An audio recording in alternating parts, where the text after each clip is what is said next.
Size salam getirmişəm.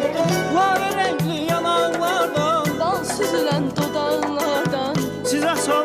size salam getirmişəm. Göy xəzanın kənarından, gözəllər diyarından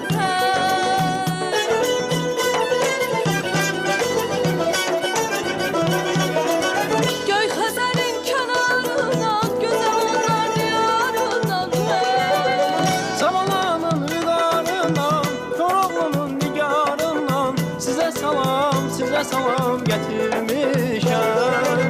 Zamanın vüqarından, Koroğlunun nigarından Sizə salam gətirmişəm.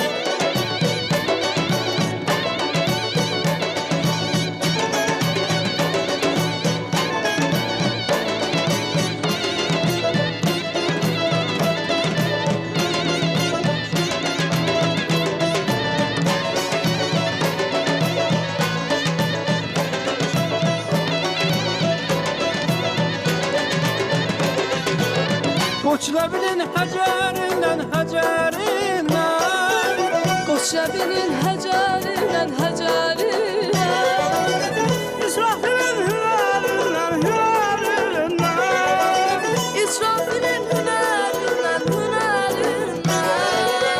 Üzeyrin şəhərindən Danıl buzlu səhərindən, Sizə salam gətirmişəm. Polat xanın dəstəsindən, Xudayarın nəğməsindən Sizə salam gətirmişəm.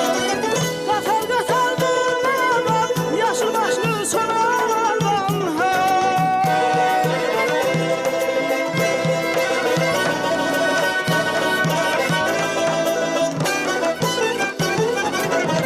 Qatar durmadan, yaşlı başlı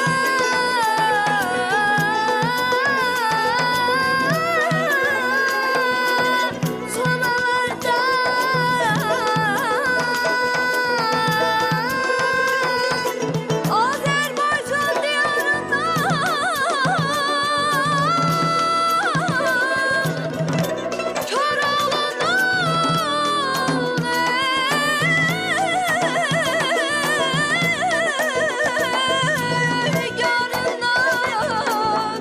Sizə salam gətirmişəm aydan ayaman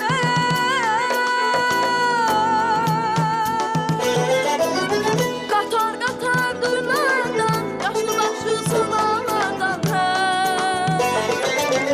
Atalardan, babalardan, altı şəhri analardan, size salam gətirmişəm.